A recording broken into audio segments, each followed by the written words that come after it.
Yeah, we do have 40 some odd people um, registered, so I'm hoping that they all attend. Um, because we did tell our providers that they needed to make sure that their case managers attended one of these trainings, so I am hopeful that will be the case.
Good morning. Good Hey, morning. Colin, good morning. How are y'all? It's Friday. True. All True. All right, we'll give it a few minutes. How you doing, Philip?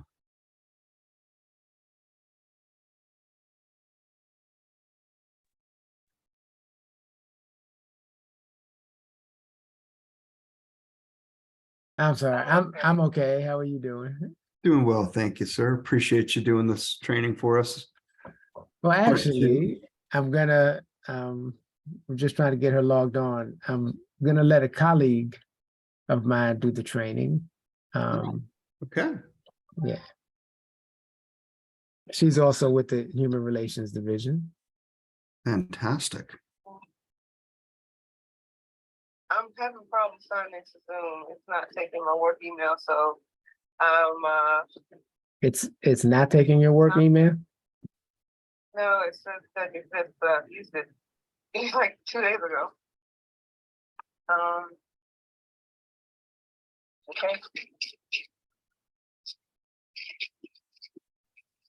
I'm going through the whole send the email to your email. Here's verification code.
Hope when you and your colleague are ready, just let me know and we can go ahead and get started for folks who are here. No rush on our end. And if you need, I don't know if there's any technical assistance we can provide. Melissa's the guru of these Zoom meetings.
Okay, we're in business. All right, welcome. Latoya. Awesome. Welcome, Latoya. So now that we have Latoya and Philip both on the call, I just wanted to introduce Latoya Battle. She currently works with the City of Durham's Neighborhood Improvement Services. She is the manager of the Equal Employment Opportunity and Public Accommodations Unit created by Durham's Non-Discrimination Ordinance. She is a native of Reidsville, North Carolina, and she earned a bachelor's degree in criminal justice and a bachelor in Spanish at Western Carolina University. She attended North Carolina Central University School of Law and is now a licensed attorney in North Carolina and in the District of Columbia. Latoya began her career in anti-discrimination as a housing investigator with the North Carolina Office of Administrative Hearings, and she then began working with their Employment Discrimination Unit and continued working in housing. Latoya speaks Spanish and is a certified mediator. And Latoya, I look forward to talking to you. I'm Puerto Rican, so I would love to have some conversation with you at some point and learn more about your story. But without further ado, I definitely want to hand it over to Latoya so that she can begin our session today. Okay, can everyone hear me? Okay. Yes, ma'am. Well, thank you for having me. It's a pleasure to be here on Friday before Memorial Weekend. So welcome. And we're going to just, I guess, jump right in. Let me see. I'm not amazing with Zoom, so bear with me. Let's see. I think last time I hit this button and it worked. So hopefully you see Durham Human Relations Fair Housing presentation.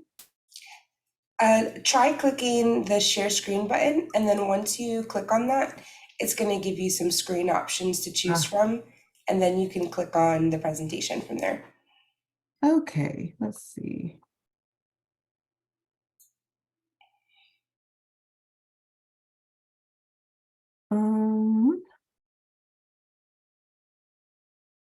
That's perfect. All right. Well, I work with the Durham Human Relations Division.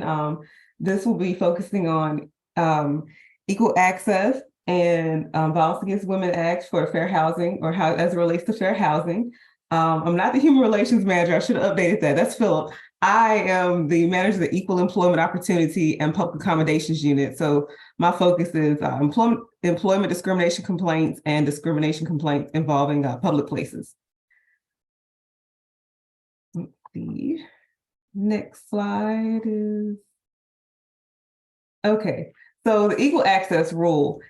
basically says it's unlawful to discriminate against anyone in a federally funded housing program because of their perceived or even actual gender identity, sexual orientation, or marital status. Gender identity means the gender a person identifies with, regardless of what they were assigned at birth or what a birth certificate says, or regardless of what other people might perceive when they, look at a person. So that's different from sexual orientation, in that sexual orientation is one's emotional or physical attraction to the same or opposite sex. I know a lot of times those are really confused, and there's a lot of gray areas out there for people. But those are the main difference. It's what you're attracted to versus what you identify as. So the equal access rule requires recipients and subrecipients of federal funding, as well as the owners, operators, managers of shelters and other buildings and facilities for funded service in whole and part of any of the programs to grant equal access to these facilities and their accommodations, any benefit of the facility or services of the facility. And it shouldn't matter what that person's marital status, gender identity, sexual orientation is, but they should provide those services in accordance with that person's gender identity and in a manner that affords equal access to that individual's family. The gender identity rule is the formal title. The formal title is equal access in accordance with the individual's gender identity in the community planning and development. So basically that means the individual must be placed in accordance with their gender identity, and it has nothing to do with how they express their gender. So nothing to do with how they dress, how they talk, walk, anything like that. It's not an expression, but it's in accordance to what that person identifies as. It really takes it out of other people's hands to assume what a person identifies as, and it brings it back to that individual. It's really concerned about safety and privacy. Must take non-discriminatory steps to protect privacy by not segregating without the person asking to be segregated. Whether we're doing it just, oh, I think a person might feel more comfortable here, or I don't think that these two crowds of people will get along. Unless a person asks to be separated or treated in a different way, then they shouldn't be. It must not be done as a shelter policy. So if you are X or a woman, then you must do this action. If you're a man, or if you identify as a man, then you must do this. So you can't just have like some lump sum policy that covers everything. You cannot ask intrusive questions or require proof or status of transitioning. I think that's pretty straightforward. You can't ask intrusive questions. This is what a person identifies as, and you don't force them to do more to prove it. So up to 3 million people who identify as women, or 85% of them identify as women, are physically abused by a current or former intimate partner each year. And many of these sexual assault victims know their accusers, and the assaults often occur in their homes. So this goes back to Violence Against Women Act. Before I get there, does anyone have questions about the equal access portion?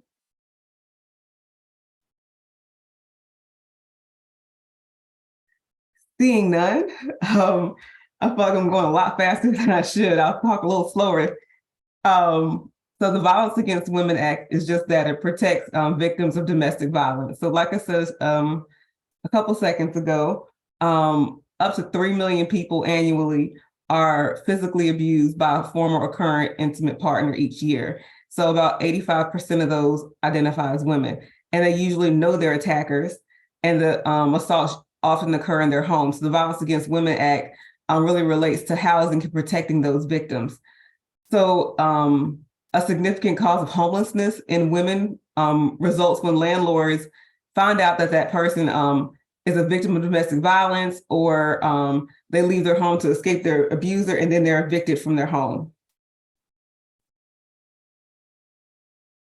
So how that relates to the Fair Housing Act is that The Federal Fair Housing Act prohibits discrimination based on 7 protected classes: race, color, sex, national origin, religious, familial status, and disability.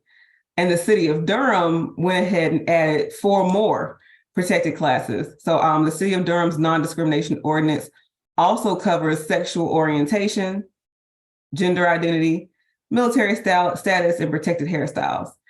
So for VAWA, Violence Against Women Act, it would be for federal, it would be the protected class of sex. And for city of Durham, we'd also have sex, sexual orientation, and gender identity that could be the start of a complaint. Violence Against Women Act provides protection for survivors of domestic violence, dating violence, sexual assault, and or stalking. So no one should have to choose between having their housing and staying safe or between their housing and staying safe. The Violence Against Women Act makes it clear that survivors of domestic violence, dating violence, sexual assault, and stalking cannot be denied housing and are eligible for emergency transfer should the need arise. It's pretty clear also, if a person is a victim, they are eligible for an emergency transfer to a different housing unit to ensure their safety and continued housing. Latoya, Yes. sorry. Ricky Gardner had a question for you. Okay. And I see it in the chat. And Ricky, I don't know if your hand is raised for the question you put in the chat or something else, but we can start with what's in the chat. It was about the protected classes. Okay. And whether or not age is a protected class. Federally, it's not a protected class for housing, and it's not a protected class for the city of Durham. And that specifically is for housing. There are some age restrictive communities that have a different set of rules, but age wouldn't be a protected class.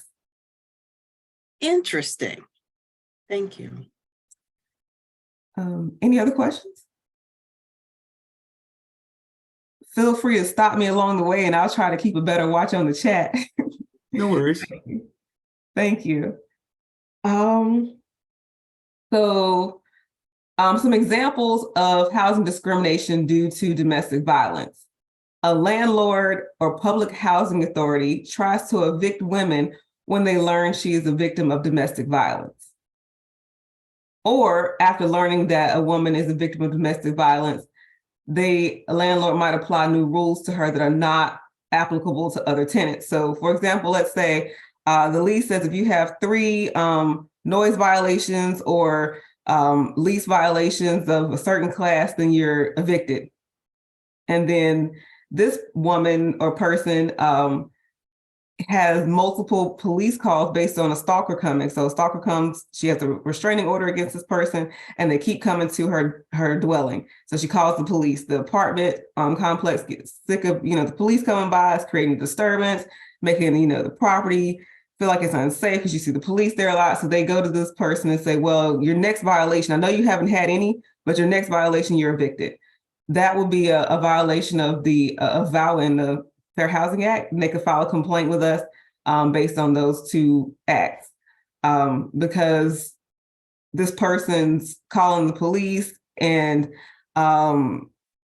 situation isn't due to any action that they have done themselves. It's someone coming to their home who is prohibited to come to their home. It's not a guest. It's not someone authorized to be there. And then they're being punished. The tenant is being punished for it. So that would be a violation, creating new rules or treating the person different after they're a known victim of domestic violence. A couple other examples. A landlord refuses to lease housing to a person as a result of learning they've been a victim of domestic violence in the past. So that could be, for example, you get into a skirmish and the police come in the past. Both people might be arrested. So you see arrest records with a person and it results in domestic violence write up for a police report. But, otherwise she's good to be in house and be housed. She passed the application process. and it comes out that she's actually the victim. So a past history of domestic violence can't be used against someone in their leasing process.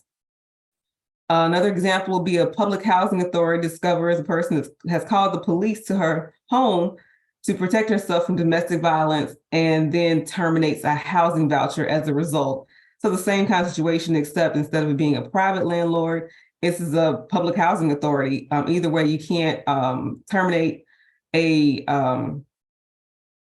service, privilege, voucher, lease based on a person's domestic violence history. And this could apply to any term in housing. It's not just, oh, you signed a lease and we're going to terminate the lease. It could be changing rules, not coming by to do maintenance requests. You can't treat a person different. So that's the main overview of the fair housing portion and how it applies to women or the Victims of Domestic Violence Act and the Equal Access Rule. Saved, I guess, a lot of time for questions, but if you want any clarification or have any questions about housing otherwise, I would be glad to help out and answer any questions. Again, I also do employment and public accommodations. So if you have questions about how any of these apply to those areas, I'm here for you.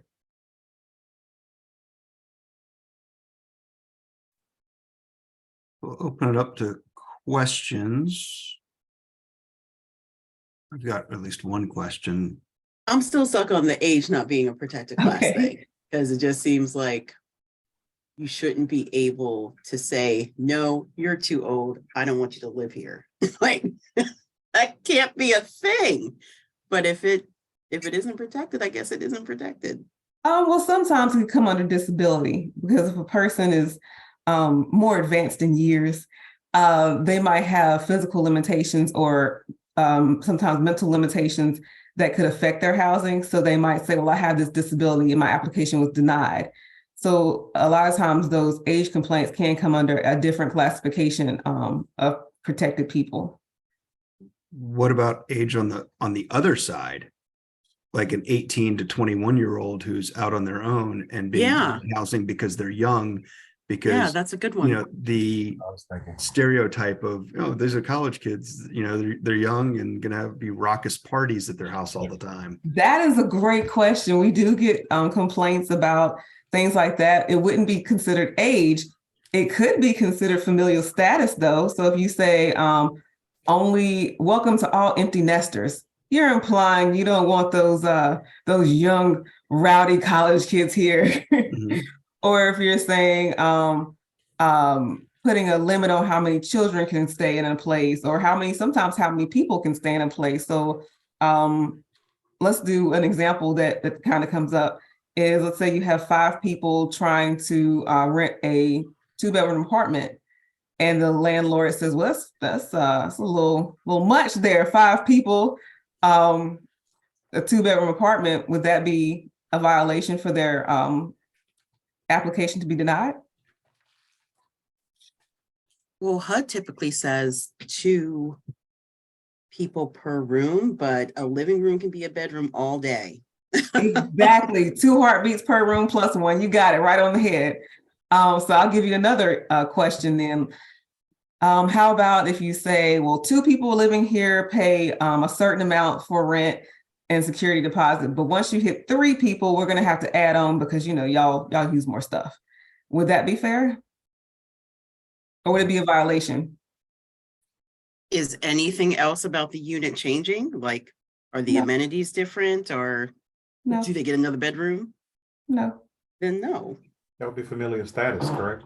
Exactly, because it would more than likely, it would rather weigh and affect people with children more heavily. A lot of times, if you have 2 people moving in there, it usually could be 2 adults, but once you hit that 3rd person, a lot of times it's a child. But in any case, people with children in the house under 18 would be affected more heavily. So it's not necessarily age, but in those 2 situations, whether it's empty nesters, fully come on in, or if you or putting different kind of limitations on the number of people or tenants, those aren't specifically age, but they are affected by age.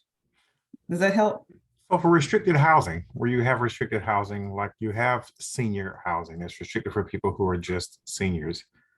You have other restrictive type of places. I can see age would be tricky, but how do those places pass, considering that you have to be a certain age to get in them? Honestly, I have not dealt much with senior communities. Philip might know a little bit more about it. I don't know exactly how to answer that question accurately. I could guess and say a lot of things, but I don't want to steer you wrong. Yeah, I can jump in. So when you have those type of age restrictions, you have to abide by certain federal guidelines. In other words, you can't just decide that you're not going to rent to anyone who is younger than 55. In fact, in Salisbury, there was a case, and it started out as a disability case, but during the interview, the property manager said, "Hey, I don't know if you noticed, but we don't have any young residents here." I told her, "Well, no, I hadn't noticed." She said, "Yeah, we only rent to people 55 and older," which, again, if you're not following certain federal guidelines, is a violation of the Fair Housing Act. You just can't willy-nilly decide that this is what you want to do. It was also surprising that they said that, because the complaints that were coming through with that particular complex had to do with, again, residents who, this particular tenant has suffered a stroke. When she came back from the hospital, she needed to use a wheelchair. And they evicted her at the complex because they said her wheelchair would damage the carpet on the walls. So there just was a whole lot of stuff going on that was a violation of the Fair Housing Act. But there are two sections. So you're exempt from the act if you operate a facility for persons 55 years of age or older. And then there's certain other guidelines that particular complex would have to follow. And you also have an exemption for complexes that are occupied by persons 62 years of age or older. But again, there are guidelines that they have to follow to have that exemption from the Fair Housing Act. If you just decide to do it on your own, it would be a violation.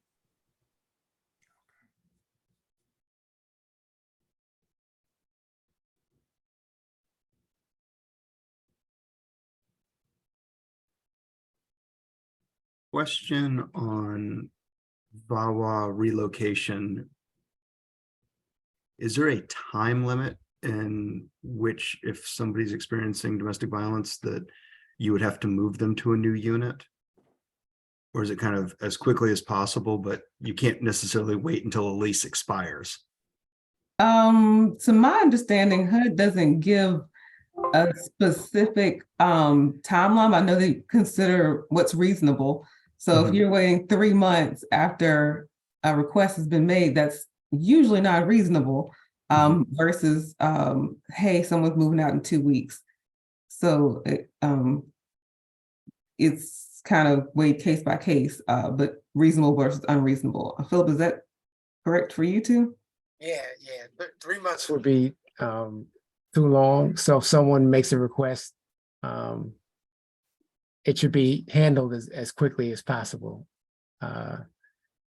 So, if you're looking at the case and the lease expires 3 months after the request comes in, and nothing is done until 3 months later, or even if there are 8 months left on the lease, but it takes 3 months for any action to be taken,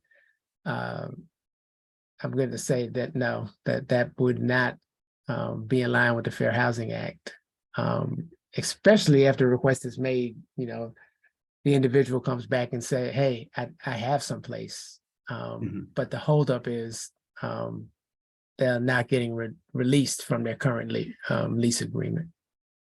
So I guess private landlord has to let you break a lease for domestic violence to go somewhere else or move within their complex. But if I'm like renting from somebody who owns like one unit, does that VAWA domestic violence issue trigger me the ability to break the lease immediately and move, to a totally different landlord? If you only own one unit, Mhm. you would be exempt from the Fair Housing Act. Okay. Okay. And again, that would be for someone who you own one unit, you're the one who's you're the manager, you're taking care of the unit. You don't hire a real estate company to advertise the unit for you. If you own 3 or fewer units, you would be exempt from the Fair Housing Act. So as soon as you own 4 units, fair housing applies to you. Correct. Okay. Thank you. And I see Ricky has her hand up. Go ahead, Ricky. Yeah, I just want to make sure that I'm following along appropriately. So the way I understood the VAWA lease addendum was basically, what Latoya was saying, if the person is experiencing these things and it's as a direct result of these actions that are happening to them, a landlord can't, evict someone or be like, your next noise violation is going to be an eviction. Like if the tenant has, made the landlord aware that, these things are happening due to a, dating, stalking, intimate partner violence like situation. I feel like I'm almost hearing that like the landlord's responsible for like moving this person. And I'm like, nah, like that can't be a thing, right? It's just they won't evict them, right? They're not moving them. If their person requests a transfer to a different property, then they should do that, but not necessarily hire a moving company. Let's get you out as soon as possible because your life is in danger. It wouldn't be like that. Yeah, okay. Does that clear it up or help?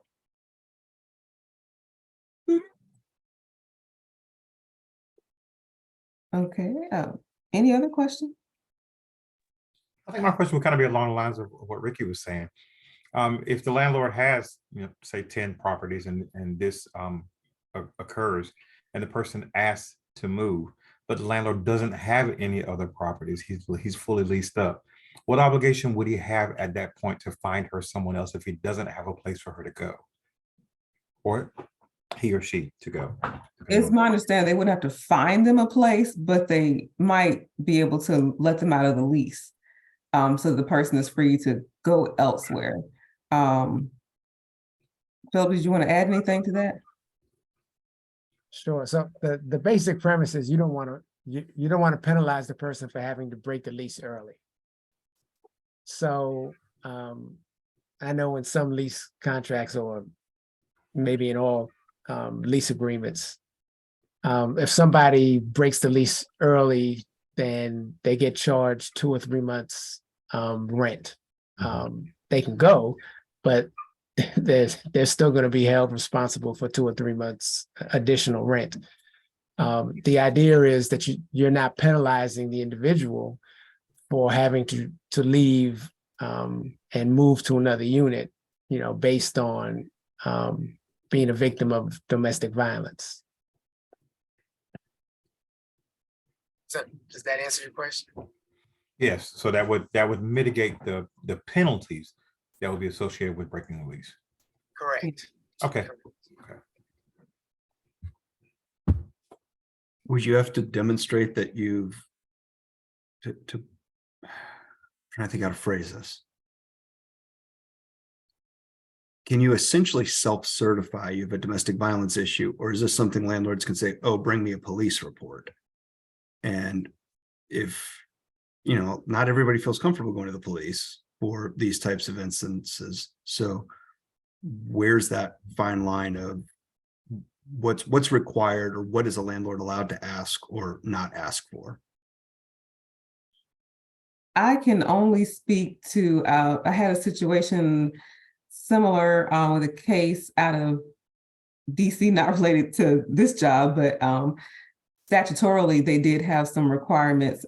So I'm not sure if North Carolina has statutory requirements, but landlords and housing providers, if they just want to believe the person, they can accept that person's word, which, usually isn't what people want to do when you're letting someone out of a lease. But I know in DC, it was like bring some kind of domestic violence report from a police, or like police report, or an order from a judge, or you need some record. But North Carolina, not sure about how far into the proof. You can, similar to, I think, with reasonable accommodations, you can ask for verification, but you can't say, I need this exact document. And again, I'll defer to Philip. Okay, so so the one domestic violence case I had, she had a protective order, so she could show that she had a protective order in regards to the whole domestic violence issue. But I'm saying, generally speaking, it's going to be the same as anything else.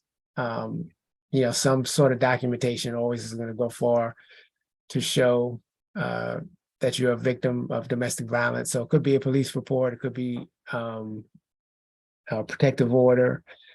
Hospital report. I'm sorry, say that again. What a hospital report. So Yeah. if you go to the emergency room, Right. for assault, battery. Right. That's So what we accepted that as well. We accepted a 50B, a police report, or we would accept a documentation from a doctor or a medical provider or ER showing that there was issue. And the medical report, because it was HIPAA, was voluntary. We just allowed them to do that. We didn't require it, but we did allow it.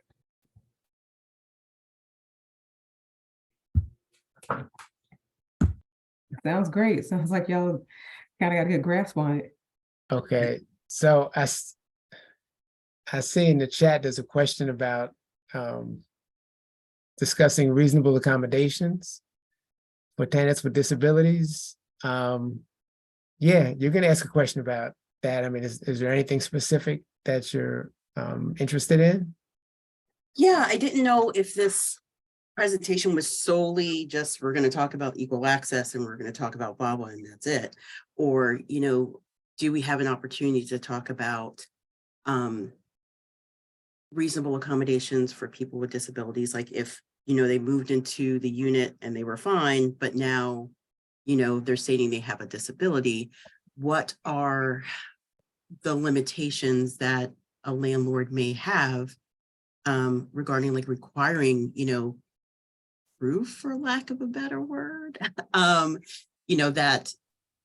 that this accommodation, does need to be made for this person. I think it would be also great if you guys are able to talk about service animals at all, because that's a hot topic out there. What's, an emotional support pet, is that a service or not? Like, does a service animal have to be trained to perform a specific task in order to bear that title?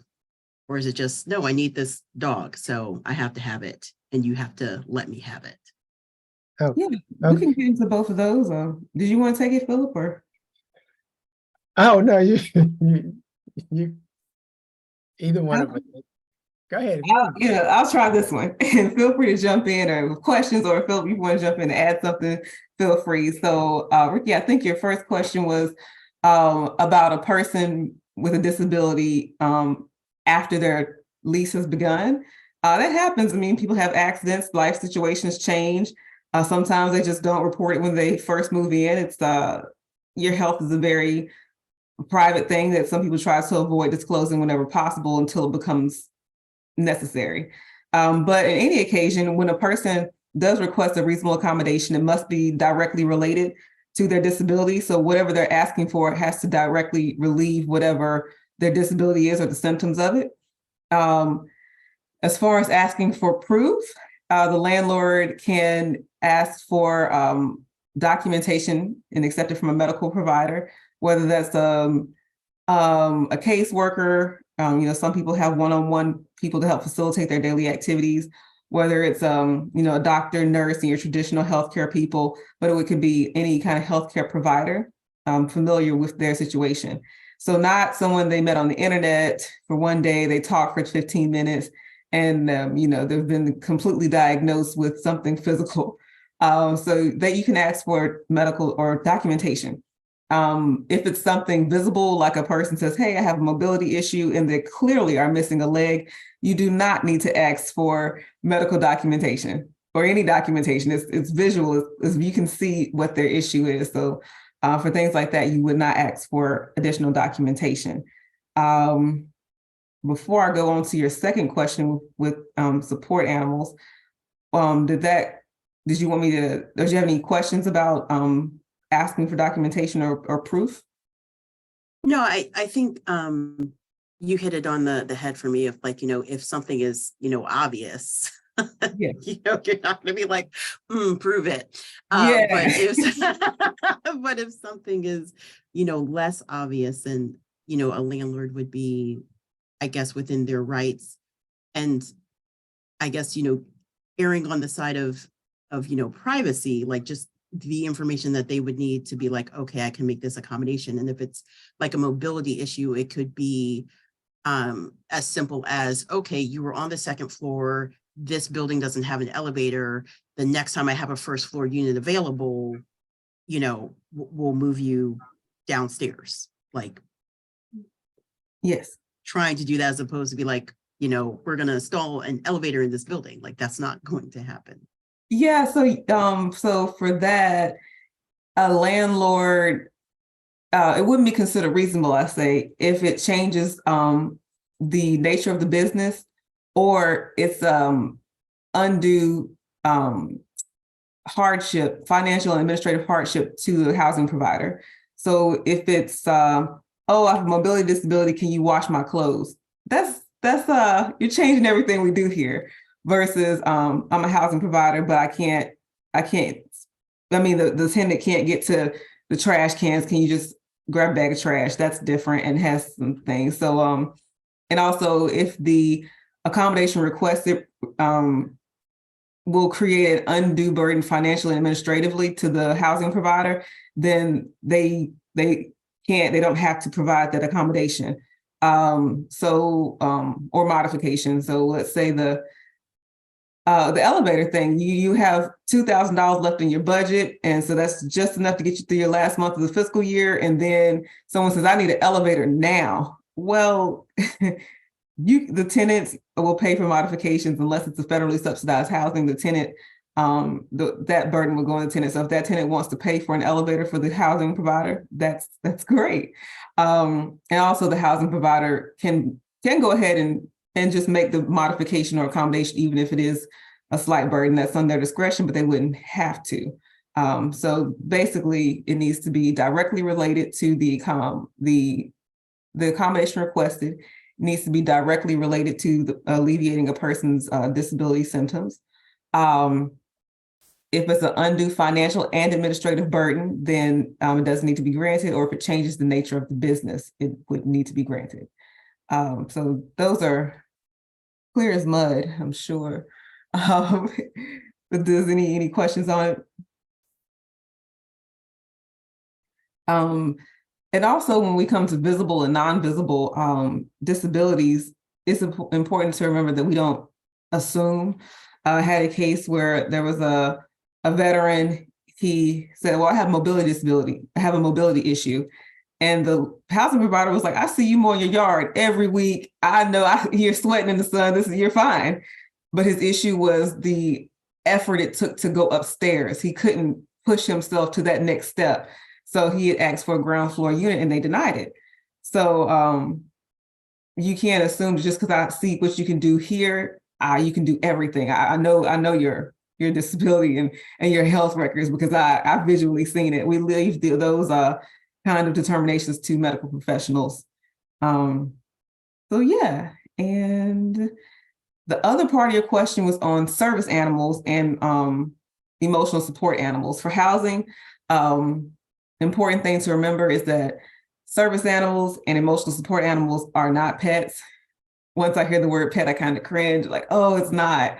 A service animal, or actually, I think Ricky, you kind of talked about it before, but what's the difference in a service animal and an emotional support animal? I feel like a service animal is going to perform a task, like going to be able to assist the owner with day-to-day tasks, and their training has been in such a way that like it's specific, like they do this thing for the owner. Yes. They're trained for a specific task to help with that disability. So that's what a service animal is. An emotional support animal provides just that emotional support. And for either of those, you again could ask for documentation from a medical professional to substantiate what they're saying. There is no limits on number or breed of animal as long as it's legal to have in the US. However, HUD did recently change their policy so that no farm animals, you don't have to accept farm animals. So I had a case where there was a child, he had fetal alcohol syndrome, some cognitive difficulties, anger management problems, and he had a emotional support pig named Bacon. When the case started, it was fine to have Bacon. The pig didn't mess up the unit. It was a single family dwelling in a rural neighborhood. Pig would go live in the basement, pretty much had a suite, would go out the back door, do his business, come back in, and very smart. Pigs are smart. And it was documented that it helped the child extensively over the years. But the landlord evicted them because of the pig. There were no findings that the house had been harmed by the pig. The only damage to the house was that the tenants moved a couch and scratched the hardwood floor. That's it. But then by the time the case, progressed, HUD did have a stipulation saying farm animals wouldn't be included. So there are otherwise, like for dogs and stuff, there you can't say, oh, you have a Rottweiler, no Rottweilers on the premises. There's no breed restriction, no size restriction. I can say that for size, it's helpful because sometimes larger animals are needed to do more strenuous tasks. In the past, there was a case where a lady, she was a veteran, she got hurt, she couldn't stand up straight. She was in her early 30s and could no longer stand up straight for the rest of her life, couldn't lift things. And she had this large dog that was trained to help her out. So she could demonstrate that the dog understands to get her keys, to get her purse, and then to demonstrate that it was a strong dog, she asked to pick up a can of paint. You can't get a Chihuahua to come bring you a large purse or a can of paint. So, but the dog's main task was to help pull her out of the chair because she couldn't get that leverage and momentum up. So there's no size or breed restrictions or number restrictions, but you would still be able to ask for medical documentation. Emotional support animals aren't necessarily trained for a task, but like I said, they provide just that emotional support. Any questions about those? So does that mean they're not a service animal? It's not a service animal, no, but the Fair Housing Act says that you, as a reasonable accommodation, you would need to allow a person to have a service animal and or, if needed, an emotional support animal. So we're going by not ADA standards here, but fair housing standards. What is the citation on that, please? I can find it and send it to you, but I hadn't memorized it. There's a HUD guideline document on emotional support animals. Let me see if I can Google it quickly and drop it in the chat.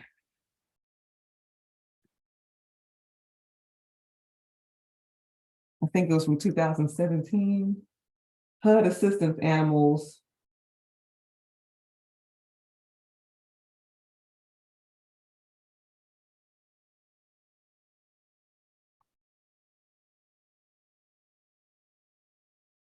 Okay, so I'll send you, it's the landing page for assistance animals, and it branches out into like links on what is an assistance animals and additional resources. So I'll send that one first in the chat, and it's just from HUD's website. And of course, how to file a complaint. And it has also some guidelines on how to assess a person's request for the reasonable accommodation involving an animal. Let's see, where is the chat? I already sent it out, Latoya. I had a friend who just had a similar issue, so I Good already deal. had it on hand. You beat me to it. Thank you. Yeah, that's the exact same page I had up. Okay, great. Any other question?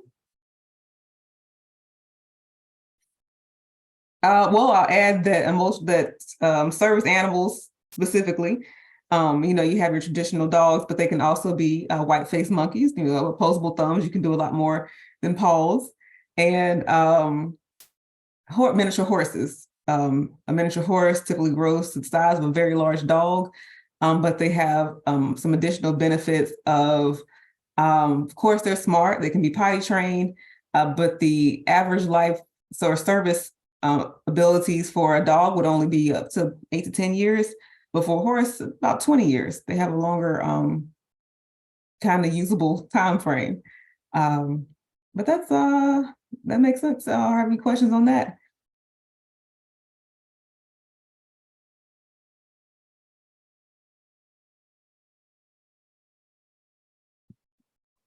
Other questions on any fair housing topics that you guys want to go through? Appreciate Latoya and Philip being here. Want to make sure that, everybody's got a chance to get their questions answered, and appreciate all the insight. You guys are great. If you have questions in the future, but you don't want to file a complaint, we welcome them. So I can drop both of our email addresses in the chat, and you can feel free to contact us if you have any questions. Oh, here's a question. What about involuntary family separation? Do you have to are landlords allowed to separate families? Or housing providers allowed to separate, like, even if you don't have any federal money?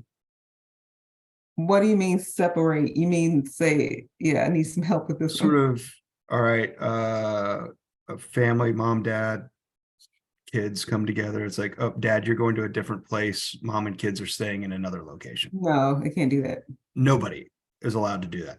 No, I don't see how, because that would be familial status. Yeah, people with Okay. children. Okay, thank you. No problem.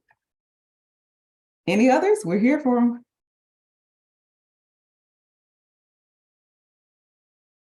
All right, I don't see any other questions coming up. Latoya, Philip, thank you so much for your expertise and insight and willing to help us understand these things. And we will keep you in the loop as questions arise over time, and we know where to go if there's ever complaints. We're here and glad to be here. Thank you so much for your time and questions. Fantastic. Thank you so much. Have a great day, everyone. You too. Happy Memorial Day weekend. Bye-bye. Bye. all. Thank you both. Thank Bye, you. everyone. Hey, bye-bye.